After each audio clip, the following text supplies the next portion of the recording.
Good evening. This is Family and Life Update. I am Jay Pana. I'm Bianca Helido, and here are this week's top news on Family and Life. In the Philippines, lawmaker pushes for immediate implementation of the RH law. Last Thursday, Senator Pia Cayetano asked the Supreme Court to allow the implementation of the 2012 Responsible Parenthood and Reproductive Health Act, widely known as the Reproductive Health or RH law.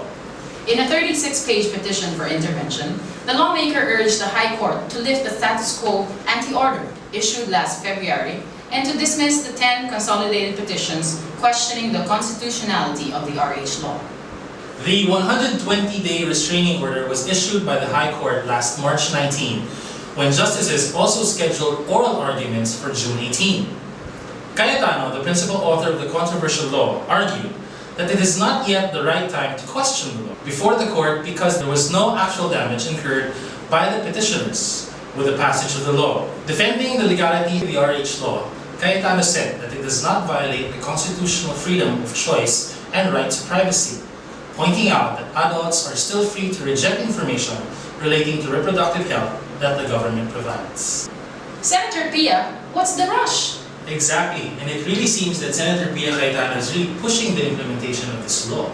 And she's arguing that it is not yet the right time to question the law before the court because there is no actual damage done. And the question is, what are the damages that she's waiting for to happen? And when is the right time? On other news, the Vatican says that the morning after pill is not a life-saving commodity. Last week, Holy See Head of Delegation Archbishop Zygmunt Zimowski told the 66th World Health Assembly that the so-called morning after pill, often referred to by medical establishments as emergency contraception, is not a life-saving commodity. Such drugs, on the other hand, Archbishop Zimowski said, are in reality a direct attack on the life of the unborn child. The Archbishop's address was in response to a health organization's resolution urging member states to improve the quality, supply, and use of 13 life-saving commodities, including that of emergency contraception. Zimowski further said that while some of the WHO's recommendations are truly life-saving, that of emergency contraception can hardly be labeled as such. It is common knowledge that when conception has already occurred, certain substances used in emergency contraception produce an abortifacient effect. He concluded that the use of such substances in all parts of the world should not be encouraged. The 66th World Health Assembly is taking place at the United Nations in Geneva, Switzerland from May 20 to the 28th, 2013. The Assembly is the World Health Organization's annual general meeting where they discuss universal health coverage, women and children's health, as well as monitor the achievements of the Millennium Development Goals. So tell me, Bianca, how can you now consider an emergency contraception as a life-saving commodity? Exactly, because by definition, contraception means to stop life. And thank you for Archbishop Zimowski for speaking up in this assembly because this is a very controversial question. And I think more members of the clergy and the lay should have the courage to stand up. Exactly, and that's why we'd like to hear from you. What do you think? You can log on to www.familylifeupdate.com.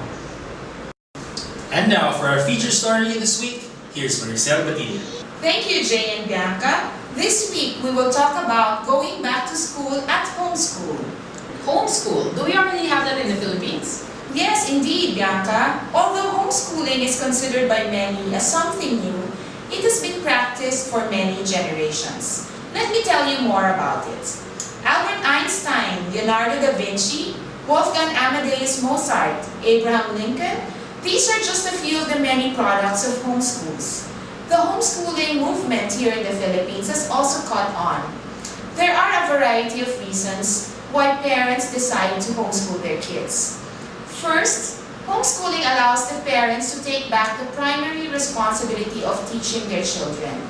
They are able to customize their approach, activities, and pace to meet the individual needs of their children. Second, homeschooling provides a relaxed, nurturing environment that is more attuned to the personality of the student. Third, parents are able to focus on their child's unique gifts. They can look for clues to their kids' future calling and have strategic and intentional purpose on what they spend time on. Also, homeschooling allows children to be free from the pressures of labeling, categorization, and competition that conventional schooling espouses. Furthermore, in homeschooling, the family is made the focal point of the child's education and socialization. Parents become the main influencers in their children's life. As such, children are raised to embody the values cherished by their families.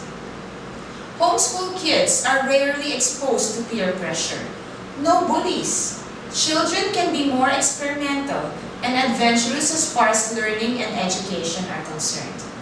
And lastly, homeschooling is cheaper than the conventional school system. Independent homeschoolers incur minimum expense, and those who decide to go with a home education program provider may pay anywhere from 50,000 to 40,000 pesos a year for each child. No uniforms and school service to pay for. Concerns on socialization are addressed by opportunities to socialize and interact either by the parents themselves or through the home education program provider they are affiliated with.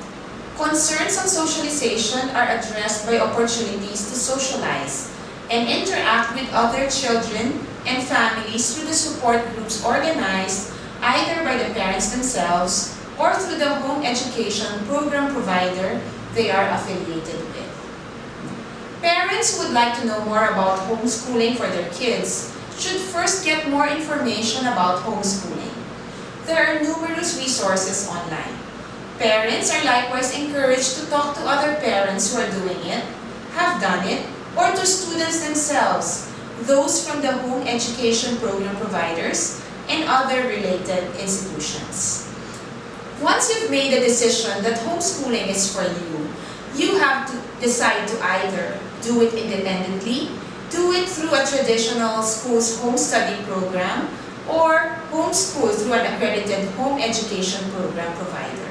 In the Philippines, we have the likes of Catholic Filipino Academy and TMA Homeschool. Just like traditional and progressive schools, homeschooling can become a great challenge. As the parent, you'll know best what will work for your child.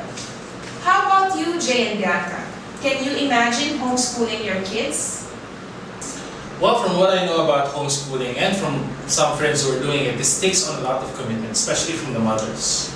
Well, if you ask me, if I had the time and if the finances will allow that I don't have to work, then who wouldn't want to be with your children every day? Exactly. So we'd like to know what you think as well. So what's homeschooling for you?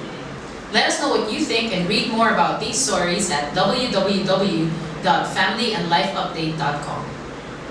Thanks for joining us this evening. Spread the word about us, Family and Life Update. Know the issues? Make a stand. Follow Family and Life Update. God bless you and your families. God.